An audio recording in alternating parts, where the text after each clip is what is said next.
est 6h30 et RTI 1 vous informe.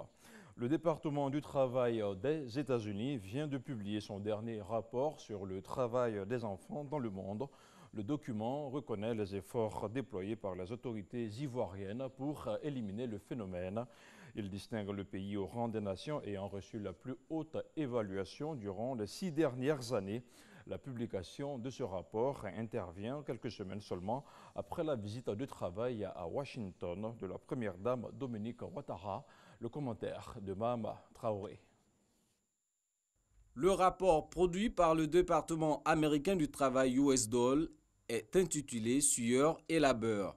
Sur les 134 pays évalués par ce document, la Côte d'Ivoire figure dans le top 12 des pays ayant reçu le satisfecit du gouvernement américain pour ses efforts en matière de lutte contre le travail des enfants durant l'année 2018. USDOL reconnaît notamment l'ensemble des mesures et actions menées par l'État à travers le Comité national de surveillance des actions de lutte contre les pires formes de travail des enfants, présidé par la première dame Dominique Ouattara. Citons entre autres l'école gratuite et obligatoire pour les enfants âgés de 6 à 16 ans, la loi interdisant la traite, l'exploitation et le travail des enfants, la ratification de la Convention des Nations Unies relative aux droits des enfants, la mise en œuvre de 3 plans d'action nationaux de lutte, la traque et l'arrestation de dizaines de trafiquants d'enfants, la création de centres d'accueil et de resocialisation pour les enfants victimes. Pour toutes ces initiatives, la Côte d'Ivoire récolte la plus haute évaluation enregistrée durant 6 années consécutives, relève le département américain du travail.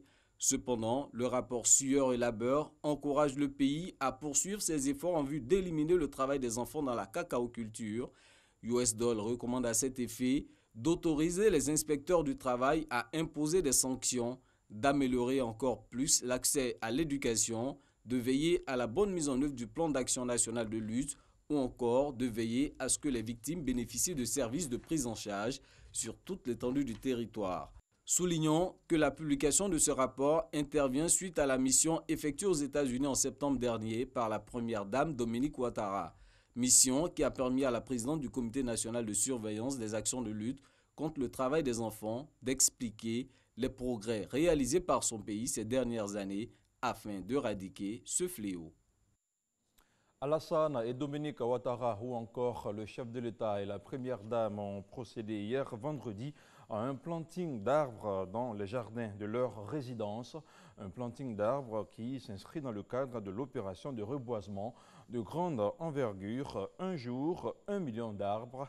Une opération qui consiste à planter 1 million d'arbres dans les espaces urbains et ruraux sur toute l'étendue du territoire national.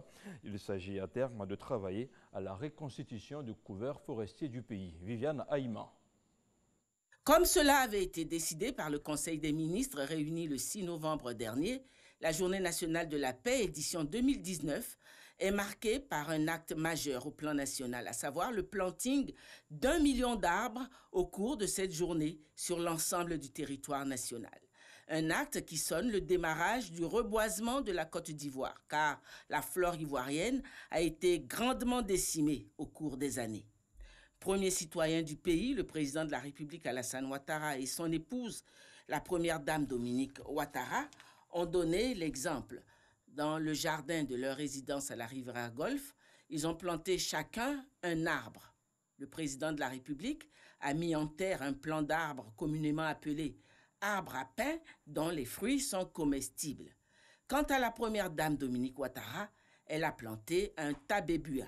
Un geste fort qui traduit la volonté du premier des Ivoiriens de faire reverdir la Côte d'Ivoire. Et c'est dans la commune de Koumassi que le ministère des Eaux et Forêts, porteur de l'initiative de développement écologique et de préservation de la forêt ivoirienne, a organisé la cérémonie officielle de campagne du planting d'arbres. La cérémonie a été présidée par le Premier ministre Amadou Gon Coulibaly, représenté par le ministre de la Défense Ahmed Bakayoko. Le compte-rendu complet d'Albor Assa. Désigné prix d'excellence de la commune la plus propre en 2019, les autorités municipales de Koumassi n'entendent pas baisser les bras pour faire de Koumassi une cité verte s'inscrivant ainsi dans l'ère de l'écologie et de la préservation de l'environnement. Un jour, 1 million d'arbres, initiative prônée par le ministère des Eaux et Forêts, a conquis les membres du gouvernement, la délégation de l'Union européenne, les présidents d'institutions, les industriels et toutes les composantes de la population de Koumassi. Je plante mon arbre est le leitmotiv que chaque habitant de la Côte d'Ivoire, au-delà de Koumassi, devra s'approprier pour préserver notre patrimoine forestier. L'objectif, c'est de planter 1 million d'arbres en Côte d'Ivoire ce jour pour marquer notre adhésion à cette politique de reforestation en Côte d'Ivoire, surtout à cette préservation de notre patrimoine forestier que nous avons malheureusement laissé disparaître. Et nous avons à cœur de faire en sorte que toute la population, tous les Ivoiriens et ceux qui vivent en Côte d'Ivoire participent à cette opération et continuent de planter des arbres pour qu'à terme, d'ici 10 ans, nous redevenions un pays forestier. Au nom du Premier ministre Amadou Gon Coulibaly, le ministre d'État, ministre de la Défense Ahmed Bakayoko a dit son soutien au ministre des Eaux et Forêts Richard Donvaï. Il lui a demandé de mettre tout en œuvre pour faire prendre conscience aux uns et aux autres la nécessité de planter des arbres partout en Côte d'Ivoire. C'est pourquoi, monsieur le ministre, dans vos actions, je voudrais au nom du gouvernement et du Premier ministre vous engager à accorder une plus grande importance à la sensibilisation. Il faut que nos consciences comprennent cet enjeu-là, l'enjeu de demain. Essayez, chère population de Koumassi, d'imaginer que si nous n'avons pas de forêt, le poumon qui absorbe le gaz carbonique, qui permet de donner de la qualité à l'air par la qualité de l'oxygène, nous puissions demain vivre dans un environnement où l'air surchauffé est comme du feu. Imaginez respirer le feu et de ne pas avoir d'autres perspectives que dans un environnement où on respire le feu. Pour vous-même, c'est mauvais, pour votre santé, pour votre alimentation, c'est mauvais parce qu'il y a des conséquences graves sur l'agriculture et pour l'avenir de vos enfants, c'est un vrai drame. Le corps diplomatique, les organisations internationales partenaires au développement entendent soutenir cette initiative qui cadre avec les projets du président de la République Alassane Ouattara visant à faire de la Côte d'Ivoire un pays engagé pour un environnement vert. Des icônes nationales dans le domaine du sport et de la musique ont aussi témoigné leur soutien à cette opération. On parle beaucoup de l'environnement ces dernières années et la clé de l'environnement, notre espace vital, dépend justement de ces arbres-là. Donc c'était important pour moi de venir ici pour soutenir le ministre des Eaux et Forêts et d'encourager les Ivoiriens, mes compatriotes à en faire de même. Si chaque Ivoirien pouvait planter un arbre, ça allait contribuer efficacement à la lutte contre la déforestation. C'est une belle initiative que nous devons tous accompagner. Et si on est là, c'est pour dire qu'on adhère à l'idée et que chaque Ivoirien doit planter son arbre. 616 milliards de francs CFA repartis entre le secteur privé et le secteur public serviront à financer cette opération qui permettra à la Côte d'Ivoire jusqu'en 2030 de recouvrir d'arbres 20% de son territoire et faire revivre la forêt ivoirienne. Au-delà des mots, agissons ensemble pour la création d'un environnement électoral apaisé. C'est le thème de l'édition 2019 de la Journée nationale de la paix, une journée qui s'est tenue à la place Figuecaillou à Yopougon. Une occasion saisie par le ministère de la Solidarité et de la Cohésion sociale et de la lutte contre la pauvreté pour distinguer 23 personnes, dont 6 récipiendaires issus de la RTI. Ils ont en fait été faits chevaliers dans l'ordre du mérite de la solidarité des ambassadeurs de la paix. Les détails de la rencontre avec Walter Amadou Ouattara. Espace Figayo, commune de Yopougon. Célébration officielle de la 23e édition de la Journée nationale de la paix. Des membres de différentes couches sociales ont lancé des messages d'appel au renforcement de la cohésion sociale. Plusieurs personnalités, au nombre desquelles des ministres, des élus locaux et des responsables d'institutions internationales, ont également apporté leur contribution à cette journée. L'histoire tragique des pays montre qu'en l'absence de paix, un pays est privé de la possibilité de se développer, de créer des emplois, d'éduquer sa jeunesse, de protéger l'environnement, de lutter contre la pauvreté, de réduire les risques de catastrophes et de faire avancer la justice sociale. C'est la population qui en souffre terriblement. Cela ne doit pas être le destin de ce beau pays où il fait bon vivre et nous devons tous nous engager à cela. L'édition 2019 de la Journée nationale de la paix a été marquée par la distinction de 23 personnes dans l'ordre du mérite de la solidarité. 5 au grade de commandeur, 7 au grade d'officier et 11 au grade de chevalier. Pour leurs efforts en matière de promotion des activités de cohésion sociale, 5 des récipiendaires sont issus du groupe RTI. Pour le porte-parole des distingués, c'est une invitation à mieux faire. Chers récipiendaires, quoique nous ne menions pas nos actions dans l'espoir de recevoir une quelconque rétribution, ces hautes distinctions nationales nous confortent dans les sillons que nous avions tracés et entretenus. Mieux, nous les recevons comme une exhortation à plus de dons de soi. Parrainée par le Premier ministre Amadou Gon Coulibaly, la présente cérémonie officielle de la Journée nationale de la paix est placée sous le thème « Au-delà des mots, agissons ensemble pour la création d'un environnement électoral apaisé ». Le thème de cette édition revêt un intérêt particulier pour toute la Côte d'Ivoire, au regard de notre histoire commune récente liée étroitement au processus électoral. Le programme social du gouvernement PS-Gouv est une matérialisation de la volonté manifeste d'un partage équitable des fruits de la croissance afin de réduire les poches de vulnérabilité et de pauvreté. Mesdames et messieurs, la prochaine échéance électorale présidentielle de 2020 devrait consolider les acquis démocratiques, les acquis de la paix, les acquis socio-économiques en vue de renforcer la cohésion sociale et l'unité nationale. Un planting d'arbres dirigé par la ministre de la Solidarité, de la Cohésion sociale et de la lutte contre la pauvreté a mis un terme à la 23e édition de la Journée nationale de la paix dans la commune de Yopougon. Nous adressons nos chaleureuses félicitations aux braves ambassadeurs de la paix de la RTI. La Journée nationale de la paix a été marquée par des séances de prière. À l'initiative du ministère des Affaires étrangères, le Forum de confessions religieuses de Côte d'Ivoire s'est réuni à l'église Saint-Jacques des Deux-Plateaux et à la Grande Mosquée de la Riviera. Le reportage d'Hermance Zirignon est commenté par Walter Amadou Ouattara.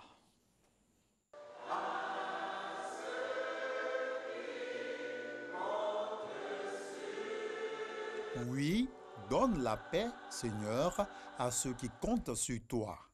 C'est par ce chant que des filles et fils de la Côte d'Ivoire, réunis au sein de l'église Saint-Jacques des Deux-Plateaux, ont rendu grâce à Dieu en cette journée nationale de la paix. De toutes les confessions religieuses, catholiques, évangéliques, célestes et musulmanes, ils ont prié pour la paix en Côte d'Ivoire.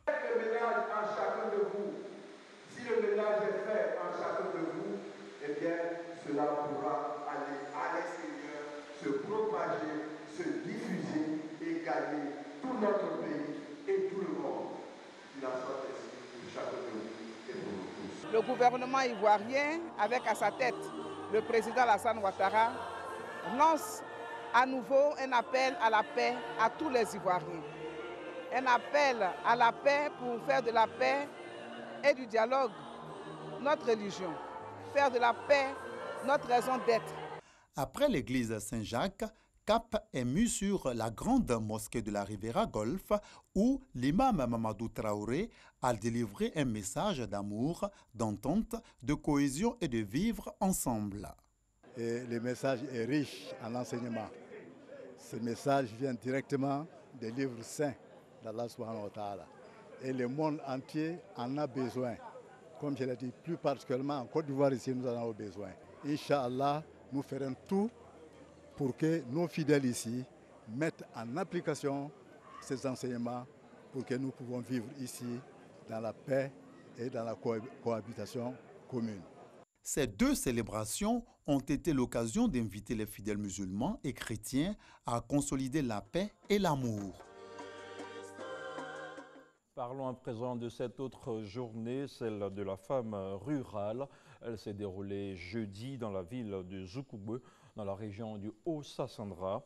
Les populations ont été sensibilisées sur la promotion d'un changement de mentalité et de comportement en faveur de l'autonomisation de la femme et de son épanouissement personnel. Mamadou Kouassi revient de Zoukougbé. Elles ont abandonné pour une journée leurs activités quotidiennes pour profiter de ce moment qui leur est dédié. Ces femmes du monde rural constituent le socle de la politique de la sécurité alimentaire en Côte d'Ivoire, à travers leurs activités agricoles, le commerce et l'élevage. Pour ces femmes, la journée mondiale de la femme rurale est une occasion de parler de leurs préoccupations. Nous n'avons pas de terre cultivable. On a nos sœurs qui sont dans les campements lointains. Et quelquefois, elles ont des maniocs là-bas. Elles ne peuvent pas transporter pour venir à Zoukougbé avec. On a besoin même d'un Kia pour transporter nos vivres là à Daloa. Des préoccupations prises en compte au niveau international. ONU Femmes se dit engagée à les soutenir, à s'assumer économiquement. C'est mettre toutes ces ressources humaines, techniques, financières à leur disposition pour améliorer leur savoir, leur savoir-faire, leur comportement, leurs attitudes, leurs aptitudes, à utiliser tous ces savoirs de façon pertinente pour répondre efficacement et durablement à des situations données pour leur mieux-être. Investir dans les compétences pour accélérer l'autonomisation de la femme rurale est le thème de cette édition. La secrétaire d'État chargée de l'autonomisation de la femme a réaffirmé l'engagement du gouvernement de Côte d'Ivoire à accompagner les femmes dans leur volonté de se prendre en charge. Pour y arriver, une seule condition selon Miss Belmont Dogo. Comme l'enseigne l'adage, l'union fait la force. C'est à ce prix qu'il nous sera plus facile de vous aider. Unis en coopérative, il vous sera plus facile de trouver des solutions aux problèmes qui ralentissent vos activités. Car les coopératives offrent des perspectives que seuls vous ne serez en mesure d'entrevoir. Chères mamans, chères sœurs, je voudrais vous inviter encore à ne pas baisser les bras. Je sais la tâche rude, mais soyez-en remerciés. Le gouvernement et ses partenaires mettent tout en œuvre pour améliorer vos conditions de travail. Car pour le gouvernement, la femme est le pilier de la famille. Pour accompagner cette politique d'autonomisation de la femme, un fonds de 10 millions de francs CFA est mis à la disposition des femmes du département de Zoukougbé. En plus de ce fonds, des motoculteurs, des broyeuses polyvalentes, des décortiqueuses, des tricycles, des motopompes et bien d'autres matériels agricoles d'une valeur de 85 millions de francs CFA sont remis aux femmes de la région du Haut-Sassandra. De quoi réduire la pénibilité du travail et favoriser la transformation de quelques produits vivriers. Dans l'actualité internationale, ce samedi 16 novembre 2019 marque le premier anniversaire de l'acte 53 des Gilets jaunes. En France, il y a un an, presque jour pour jour, le mouvement investissait les ronds-points pour dénoncer la hausse des taxes sur le carburant. Aujourd'hui, les Gilets jaunes veulent faire les choses en grand et retrouver la mobilisation des débuts. Plus de 140 appels à manifester dans tout le pays ont été lancés, mais c'est à Paris que se concentrera le plus d'actions, avec pour objectif les Champs-Élysées. Et puis, à New York, aux États-Unis, le mandat de la force onusienne pour la stabilisation de la Centrafrique a été non seulement renouvelé, mais aussi voté à l'unanimité, un signe de confiance fort, mais il a été aussi élargi ce vendredi. La MINUSCA se voit confier la coordination logistique et la sécurisation des élections présidentielles et législatives à la base du processus de stabilisation du pays. Mais il faudra à présent rassembler les 50 millions de dollars nécessaires pour financer l'organisation des élections. Et voilà, c'est tout pour ce premier point d'information sur la RTI. Je vous retrouve demain à 6h30.